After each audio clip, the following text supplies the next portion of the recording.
your wife is half Palestinian, and I've heard you say that you've been trying to kill her, but she keeps using the kids as human shields. So Yes. have you considered negotiating a ceasefire? Well, the thing is, every day, every minute of the day in a married life is a negotiation.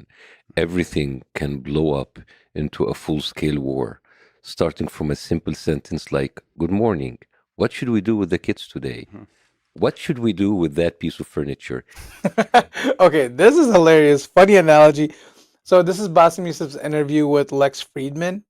Basically, this is after Bassem Youssef went viral with Piers Morgan with that 20 million view initial interview. And I actually never had the chance to watch this interview because it's super long. It's like over 2.5 hours or something. So I'm watching a highlighted version today with all of the best moments in it. I hope you enjoy that as well and save your time and convenience. If you really enjoy that, make sure you like this video and subscribe to my channel. Now let's continue. Any sentence can lead you to heaven or to hell in the same time. So you do negotiate with terrorists? Oh, yeah, yeah, You 100%. must? Yeah, Okay, sorry, just funny analogy, man. Funny yeah. analogy. And for her, I am her terrorist too, so it's equal. Terrorists on both sides. One of your favorite words, jihad?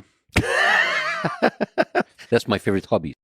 Okay, I watched this interview mainly for Bassem Youssef, but Lex Fridman is kind of being funny. I don't really find him as a funny guy or entertaining, but he's being pretty funny so far in the beginning of this. It's his favorite hobby. It's my shows. Like, what's his favorite? It's like I talk about like how when a white shooter does something, he talks about all of his family, and I was hobbies like, what if we did this like for Arab terrorists? What are his hobbies? Jihad.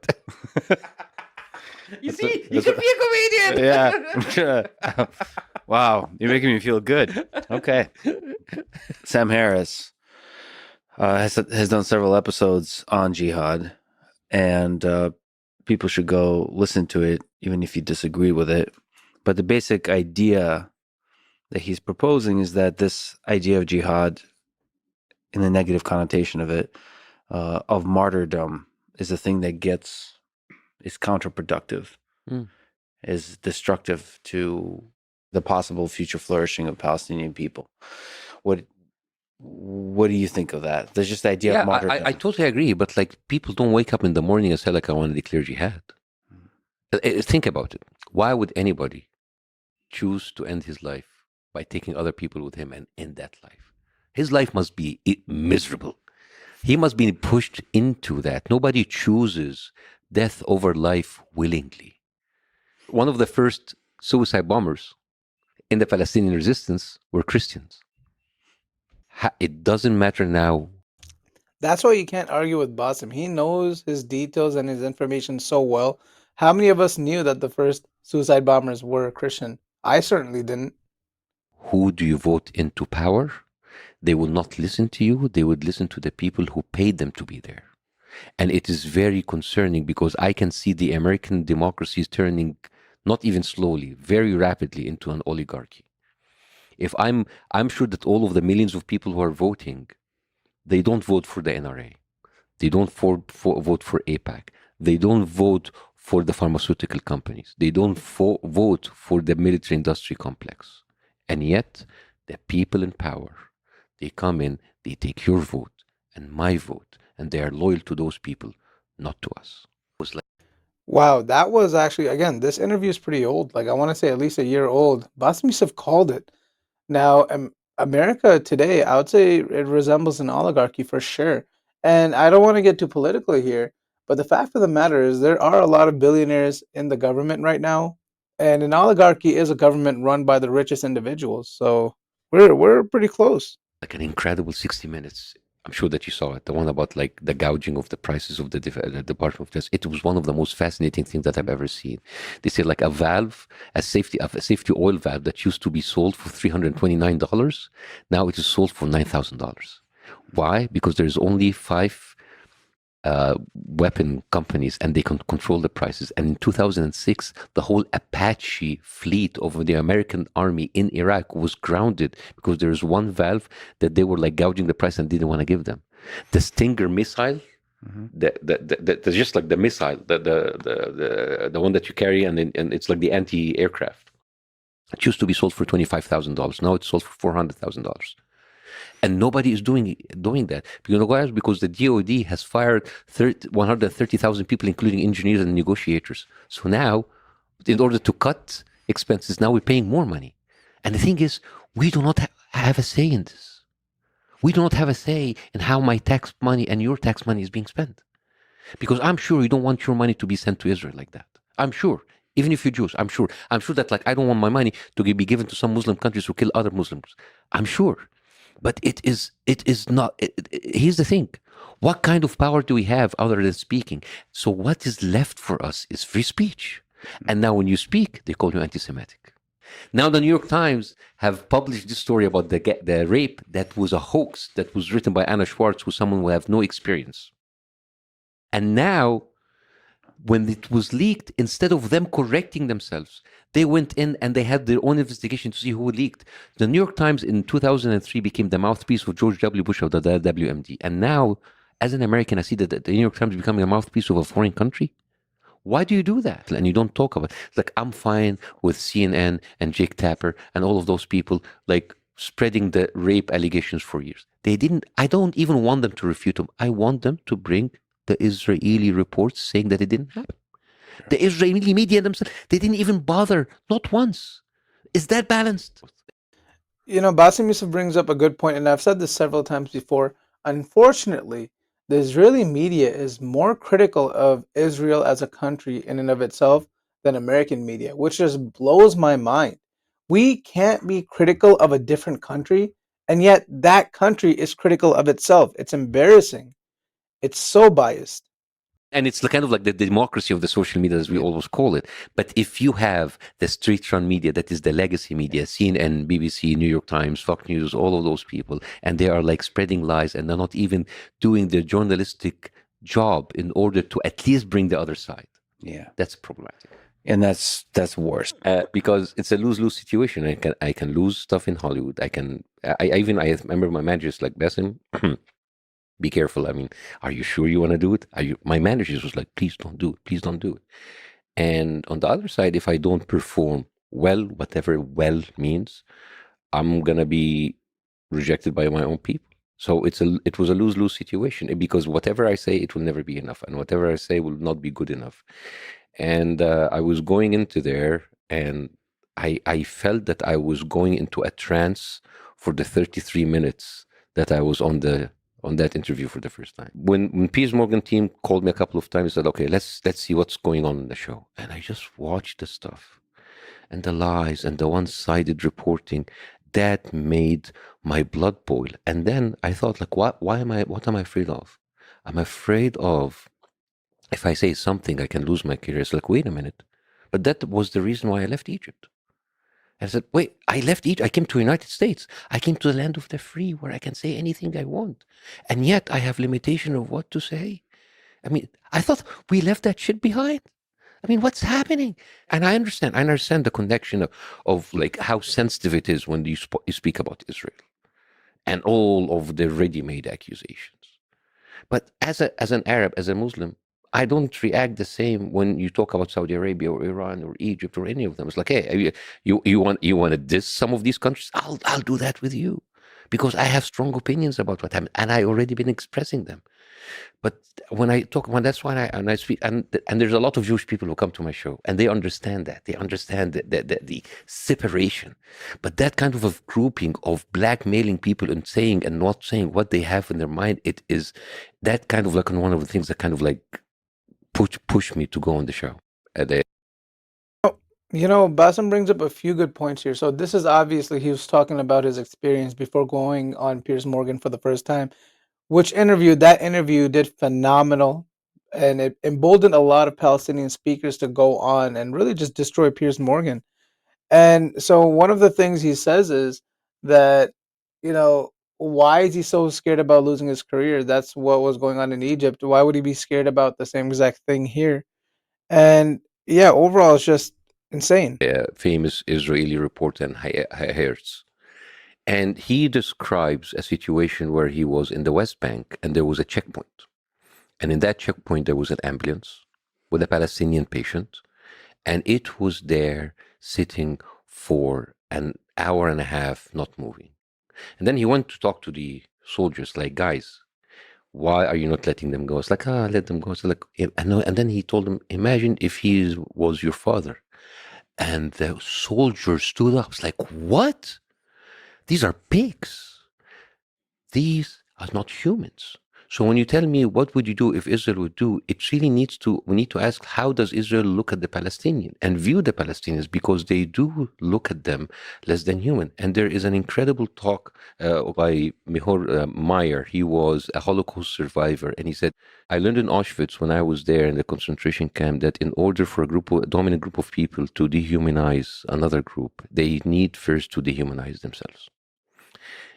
And Israel looks at Palestinians as lesser people, as lesser beings, as some people who are dispensable.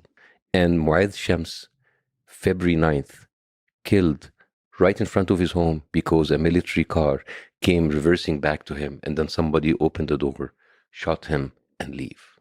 This is a daily life of people in the West Bank. What is the justification that IDF provides?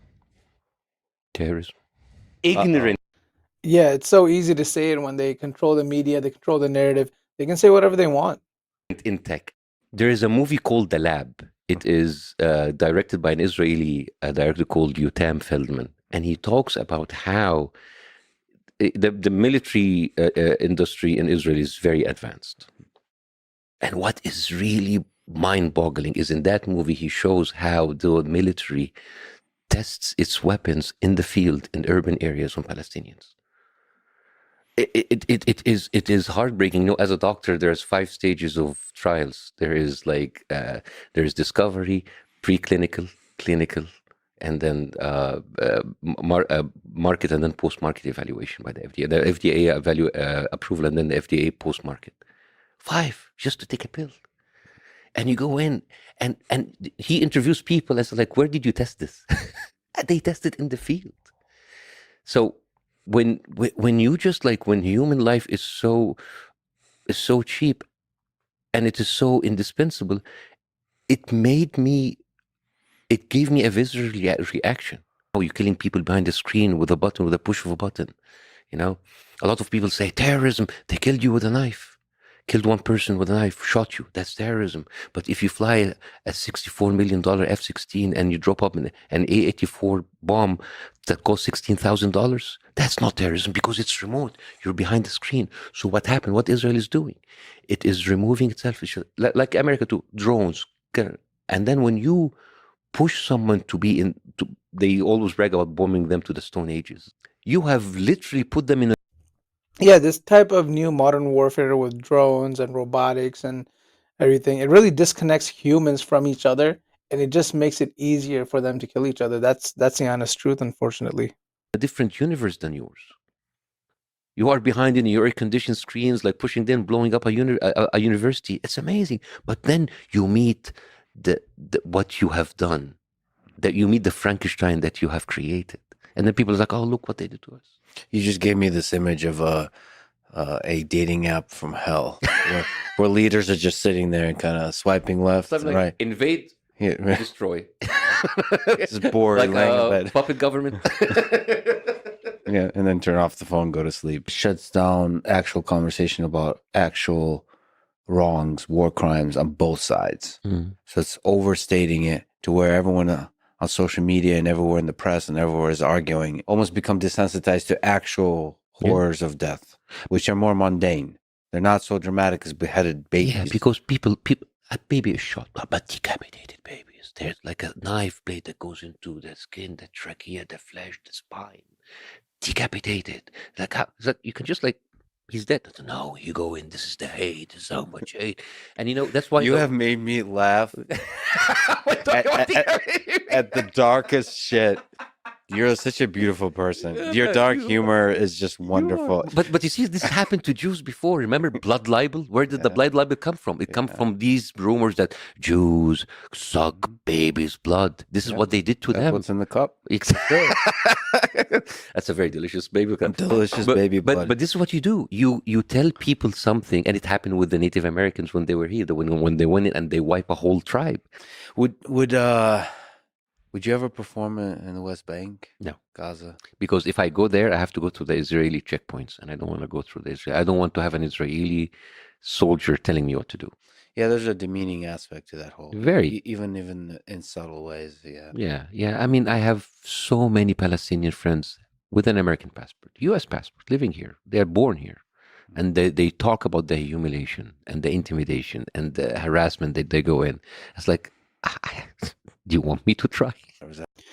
Demeaning is an understatement. I mean, I've heard many stories of, again, American citizens, that people that used to go visit Masjid al-Aqsa or something, and they'll let you in if you're American, but they will make it hell for you. They're going to make you wait like 8-9 hours and, interrogate you and all of this nonsense, and then let you in. And their goal, from what I hear, is just discourage you from coming. That's like their main goal. They just don't want you to come. I have a friend of mine. He is from Palestine, from the West Bank. He's American here. He's born here. And we talk about, we have, of course, all of this discussion of what happened. And he tells me, in October 11th, in the West Bank, and there was a village called Qusra.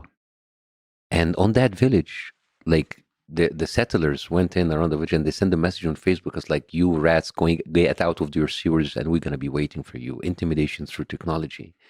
And then they went, Qusra have like another settlement next to it called Esh Kodesh. Esh Kodesh, they have people there who were training something called Mishmeret Yisha, which is basically the guardians of Yisha. And it's like a paramilitary group that trains other settlers on military combat, give them weapons and do like military drills. And they went there like militarized and went there. And it was actually co-founded by a Jew from Brooklyn, not even, and like an Israeli. And he is like one of the disciples of Meir Kahane. I'm sure that you know who Meir Kahane is, who was the Jewish defense lead, the people who assassinated Alex Auda here in the United States. And they were there with their weapons outside, intimidating people. Now, this story carries everything that is wrong with the situation.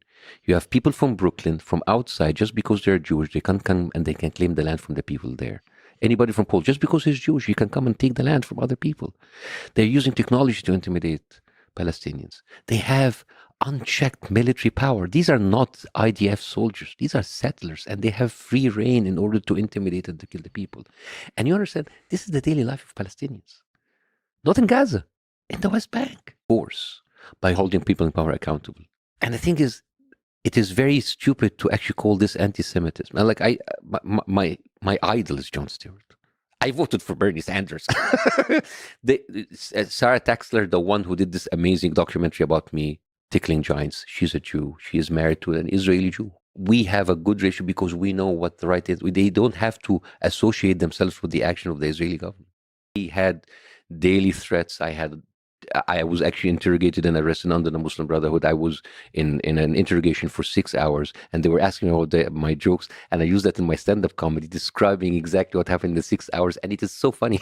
Okay, well, it's hilarious. But what? Slow down. You were interrogated by the Muslim Brotherhood. The general prosecutor, and it was based because of complaints by the. His ability to make these types of things lighthearted, it's a talent. I'm sure it would make many other people depressed. The officials in the government, because in order for the general prosecutor to do it, it has to have a high up mandate to bring that person to questioning. Oh, so they went through kind of official channels. Oh yeah, absolutely. So it's all. Yeah, it was official. It was legal. Yeah, very legal. So I went there and I asked. And it's kind of like a bunch of like insulting Islam, insulting president, spreading false rumors. And I went there and it was funny because I go into the building where there's police officers and their judges, and all of them are big fans of the show. And some of them were taking pictures of me. And then I'm sitting there, and it was the most ridiculous interview ever because he was asking me about my jokes.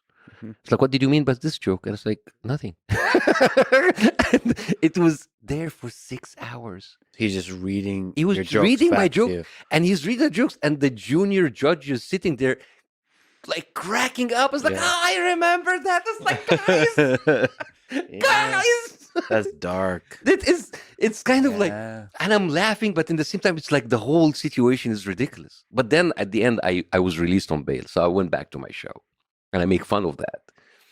And you have to be honest, the Muslim Brotherhood were in power, but Egypt were like right out of the revolution. For there was kind of like an equal spread of power between the people. There was not like someone who would come in and just like the Muslim Brotherhood didn't have that power yet, but they were kind of people saw that they were moving towards that. And then the tension rose, and then there was like a kind of a confrontation between them and the army, and then a lot of people were killed in the street. It was a terrible massacre.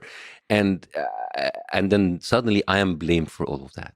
It's like, you made fun of us, so now it made it easier for people to kill us. Like, dude, come on. You're doing that to me too. I just did it better than you. And the fact that you sided with the same people that flipped against you, that's not my fault. Did you criticize the army at all? Yeah, so after that show, I did like one episode against the army, and I was canceled the next day. And then I went to another channel, did 16 episodes in a different season, and it was I was walking on eggshells. And then that was canceled again. And then the production company that was doing my show, that we severed ties because we didn't have the show. They had their offices raided. I have people like having death threats. So I woke up one day, 11th of November 2014, and my lawyer said, like, leave the country right now. There is this legal case that they kind of like, they're coming for you. But I said, like, you cannot. It was an arbitration case, and I lost against the channel that basically canceled me. And it said, like, and I told him, but there's no jail time in arbitration. It's like, yeah, tell that to the judges, leave. So I jumped on a plane. The verdict was 12 noon, 11 November, 5 afternoon. I was on a plane, left Egypt, and I never came back since then. Was there a worry of non-legal things like assassination? Wow, that's insane. Just put yourself in those shoes for a second. That you're living in a country that you call home, and then one day you're just told to leave, and you just leave that same day, leave everything behind, and just bounce. Those accusations doesn't bother me. Infidel, spy, secret Jew, Zionist, Islamo-Nazi. That's bullshit. What really leaves a mark is the criticism to your craft and your work. So you're not funny. It goes deeper. Yeah, certain things get to you better than others, especially if you have like a secret suspicion that you are like maybe not funny. Maybe I'm not, because I was put into that. It's like, because that toast to your insecurities. Like, I know, but you shouldn't say it out loud. You shouldn't say the truth out loud. You shouldn't say it out loud. Like, but in Egypt, the army is more sacred than the religion. People love the army, but the army can go no wrong. So me going against the army was, I mean, the Muslim Brotherhood was not very popular. They were popular for their own bases, but people accepted the fact that, like, we make fun of them. But Sisi at that time, he was a god. And I used to go to this high-class club called Gezira Club. And this is basically kind of like the kind of upper middle class, upper class kind of people. And during that year of the Muslim Brotherhood, I was the most popular ever. People come, yeah.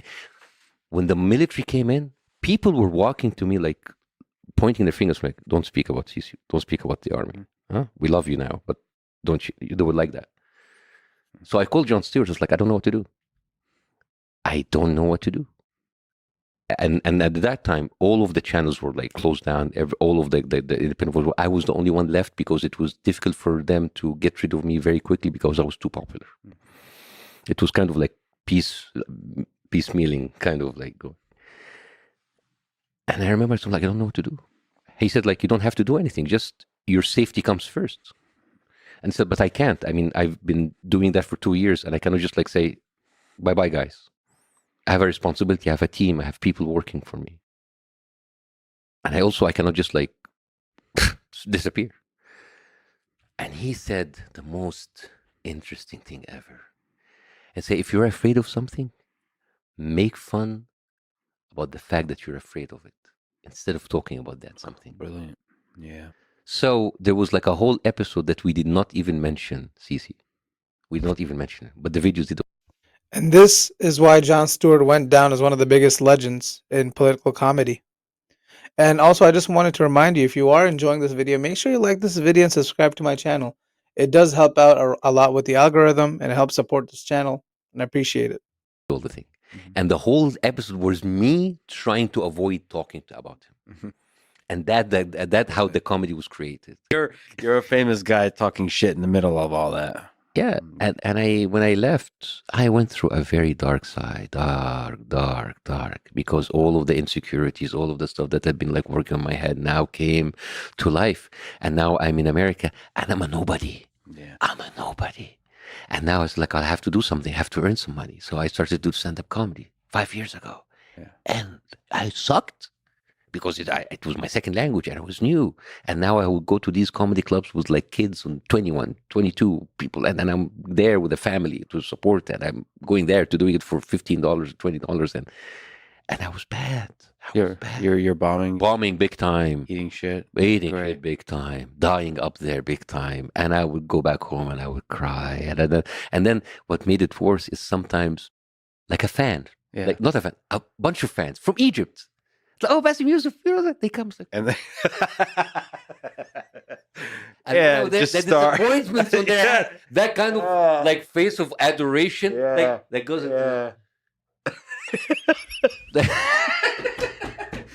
And I could see it in their Yeah. face. I think he's gonna drive an Uber in a couple of weeks. Oh, That's so that incredible. kind of pressure, and I would go and I would cry, and then the central, oh, you left, you gave up, you were a sellout, you're a coward. Why don't you speak from abroad? You're safe now. It's like I already spoke. I don't want to be, because I don't want to be an activist. I was doing that for comedy when it was good for everybody, but now they want me to go into YouTube and just like throw rocks from outside. And it's like, I understand. I have family there. Yeah.